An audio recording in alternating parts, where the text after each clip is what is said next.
नमस्कार, मैं हूं निरुपम कुमार गुप्ता, पीजीटी हिस्ट्री, केंद्रीय विद्यालय बुलंदशहर से।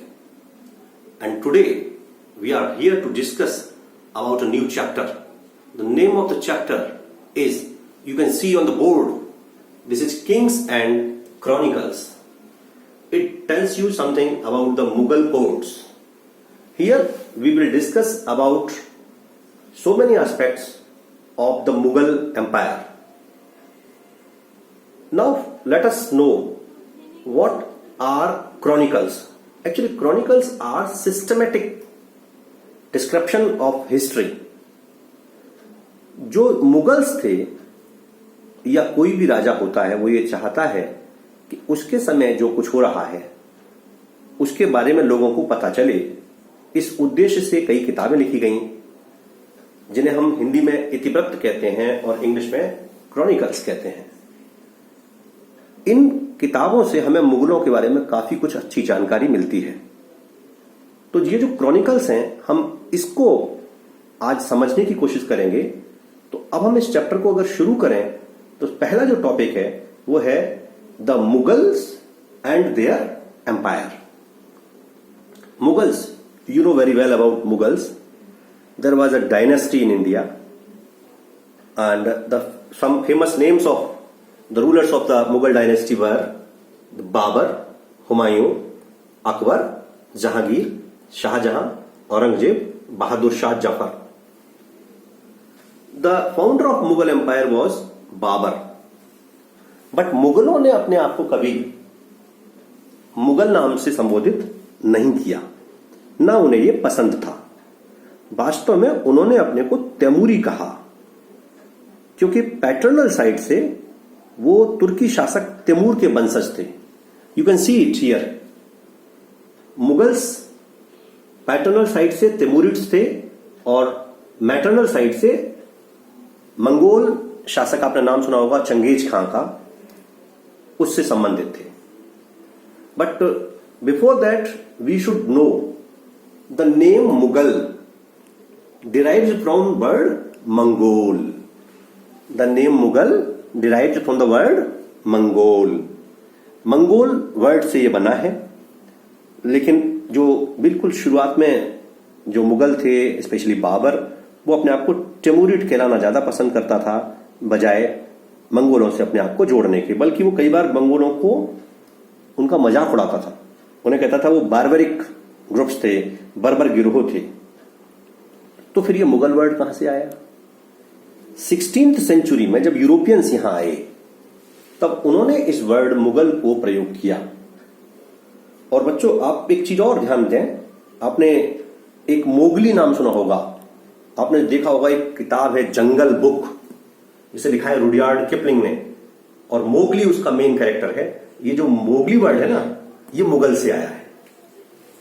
तो मुगल वर्ड का कितना प्रभाव पड़ा है ये आप समझ सकते हैं.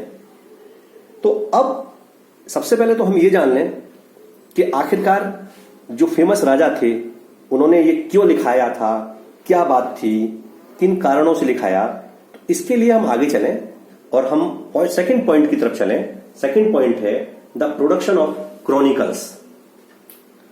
Production of chronicles. जो खास चीजें हैं उन्हें समझ लें हम. सबसे पहले हम ये समझ लें कि ऑब्जेक्टिव क्या थे इनके. जो 3 मेन ऑब्जेक्टिव थे वो था, पहला तो ये कि मुगल्स चाहते थे कि विजन ऑफ एनलाइटेंड किंगडम लोगों के सामने आए. लोगों को ये मालूम पड़े कि हम दैवीय कृपा वाले राजा हैं, यानी हमारा ईश्वर से संबंध है. रिलीजियस एक सिस्टम होता है. सेकंड था, they want to convey a message to rebellions. Rebellions को ये मैसेज कन्वे करना चाहते थे कि आप कितना भी जोर लगा लीजिए, लेकिन मुगल इतने पावरफुल हैं, इतने न्यायप्रिय हैं कि आप उनके खिलाफ सफल नहीं हो पाएंगे. और तीसरा जो उनका ऑब्जेक्टिव था वो naturally they want to give an account of rule for posterity. आने वाली पीढ़ियों के लिए वो एक अकाउंट देना चाहते थे अपने बारे में. अब जरा ये देखें कि ये जो क्रॉनिकल्स लिखे गए थे, ये लिखे किसने? जब हमें ये पता चलेगा कि ये कौन लोग लिखेंगे तो हमें ज्यादा बेहतर तरीके से हम उनको समझ सकते हैं. इनके who were the authors? Authors mostly courtiers थे। कर्टियर्स किसके?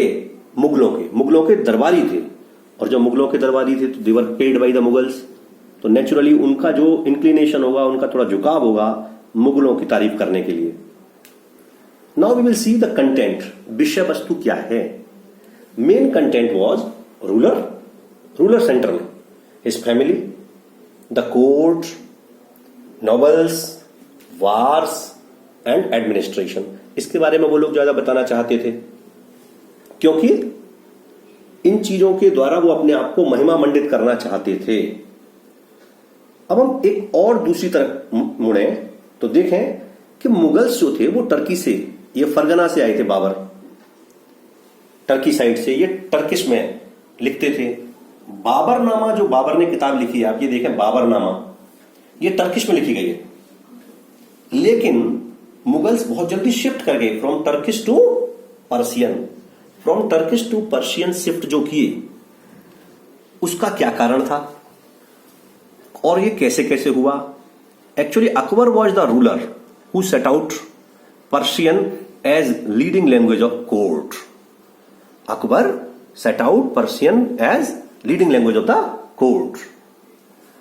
पर्शियन से जो अकबर प्रभावित हुआ वो उसके ईरानी जो दरबारी थे उनकी वजह से हुआ, और वो इतना ज्यादा प्रभावित था पर्शियन से कि न केवल उसने लीडिंग लैंग्वेज बनाया, बल्कि जो लोग पर्सनली जानते थे पर्शियन लैंग्वेज को, उनको अच्छी अच्छी पोस्ट भी दी।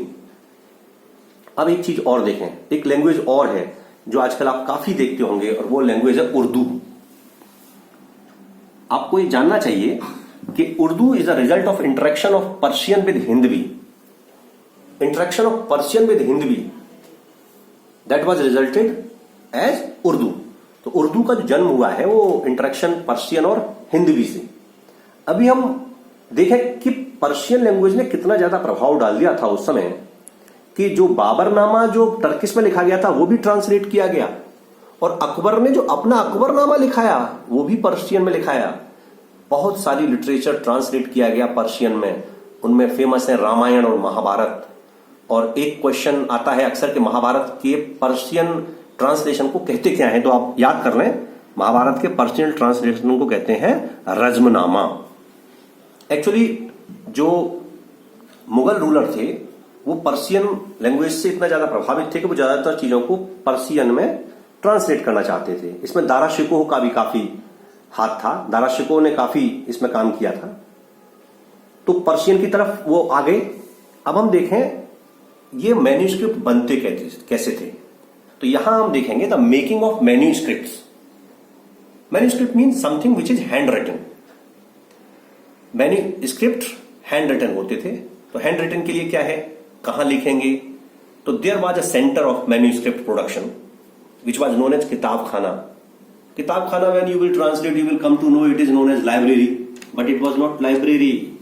Actually kitab khana something like scriptorium, mean लिपि घर की तरह, जहां न केवल किताबें होती थी बल्कि किताबों का रचना होती थी, किताबों का पूरा प्रोसेस होता था। अब उस प्रोसेस में कौन कौन लोग थे इसे समझ लीजिए। पेपर मेकर का काम था पेपर बनाना। उसके बाद जो पेपर बन जाता था तो उस पर कैलीग्राफर जो था वो लिखता था, सुलेखन, बहुत सुंदर हैंड राइटिंग में। आपने अभी भी देखा हो कई लोगों का हैंड राइटिंग बहुत सुंदर होता है, बहुत बढ़िया लिखते हैं, उन लोगों की बड़ी कदर भी होती थी उस समय। कुछ लोग होते थे गिल्डर्स जो उन पेजों को चमकाते थे। जो चीजें राइटर चाहता था कि और ज्यादा अच्छी तरीके से समझ में आए और लिखने से नहीं आ पा रही हैं, उनके लिए कुछ पेज छोड़ दिए जाते थे जिन पर बाद में पेंटिंग होती थी, पिक्चर्स बनाई जाती थी पेंटर्स के द्वारा। और जो पेंटर्स जब पिक्चर बना लेते थे तो फिर पूरी बुक को बाइंड करने के लिए बुक बाइंडर्स होते थे। तो फिर मैं एक बार आपको बता दूं, paper maker, calligrapher, guilders, painters और बुक बाइंडर्स, ये मेन स्टेक होल्डर्स थे। लेकिन कैलीग्राफर्स और पेंटर्स, ये दो जो हैं, इनका ज्यादा नाम होता था, बाकी लोगों का नाम इतना नहीं हो पाता था। अच्छा, कैलीग्राफी के भी कई तरीके थे लिखने के, कोई कैसे लिखता था, कोई कैसे लिखता था, लेकिन अकबर की जो फेवरेट टाइप जो स्टाइल था वो उसे कहते हैं नस्तलिक, ये देखिए लिखा हुआ है, this can be asked in MCQ, so we should know the Akbar's favourite style was Nastaliq.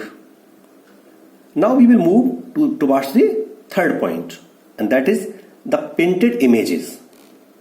ये पेंटेड इमेजेस, पेंटिंग का क्या इंपॉर्टेंस था, इसे आप अबुल फजल के एक वर्ड से समझ सकते हैं. अबुल फजल कौन थे? अबुल फजल वो हैं जिन्होंने अकबरनामे की रचना की है. उनके शब्दों में painting it is a magical art. Painting a magical art, जो लोगों को अपनी बातें बहुत सुंदर तरीके से समझा देती है और वो उसको बहुत पसंद करते थे. अकबर भी इसे बहुत पसंद करता था. लेकिन ये जो पेंटिंग थी, ये सोर्स ऑफ टेंशन भी था बिटवीन रूलर्स एंड उल्मा. जो इस्लामिक फंडामेंटलिस्ट थे और जो रूलर्स होते थे, उनके बीच कई बार टेंशन हो जाता था. वो कहते थे कि इस्लामिक जो हमारे रीति रिवाज हैं, जो रेगुलेशंस हैं, उनके अकॉर्डिंग हम पिक्चर्स ड्रॉ नहीं कर सकते, क्योंकि रचना करने का काम सिर्फ ईश्वर के हाथ में होना चाहिए. लेकिन बाद में जब इंटरप्रिटेशन ऑफ शरिया चेंज हुए तो फिर ये चीजें आराम से होने लगी.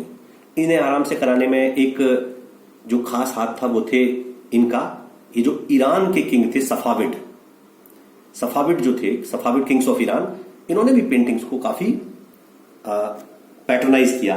और इनका एक फेमस पेंटर था जिसका नाम था बिहजाद. ये आ सकता है MCQ में, आप देख लीजिएगा.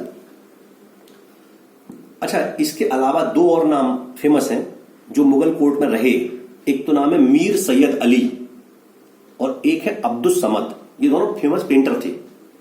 ये आए थे मुगल कोर्ट में काम करने. तो ये इस चैप्टर का पहला पार्ट था जो मैंने आपको अभी समझाया. अगर आप चाहें तो मैं इसको एक रिकैप करा देता हूं 1 मिनट के अंदर. कि सबसे पहले हमने किंग्स एंड क्रॉनिकल्स को समझा. उसमें हमने the Mughal and their empire, Mughal का जो ओरिजिन था वो समझा हमने, कि वो किस तरीके से तैमूरिड और चंगेजी से रिलेटेड थे. फिर हमने प्रोडक्शन ऑफ क्रॉनिकल्स को समझा, ऑब्जेक्टिव्स समझे, ऑथर्स कौन थे, कंटेंट क्या है, फिर कौन सी लैंग्वेज को ज्यादा प्रेफरेंस दी गई, फिर द मेकिंग ऑफ मैन्यूस्क्रिप्ट जो बहुत इंपॉर्टेंट है वो समझा, और हमने द पेंटेड इमेज के बारे में समझा. तो इस वीडियो के में आपको इस द चैप्टर है किंग्स एंड क्रॉनिकल्स, इसका इतना पोर्शन समझाया गया है. अब जो इससे आगे का है that we will discuss in some other video. Till then हम अपने इस चैप्टर को यहीं पर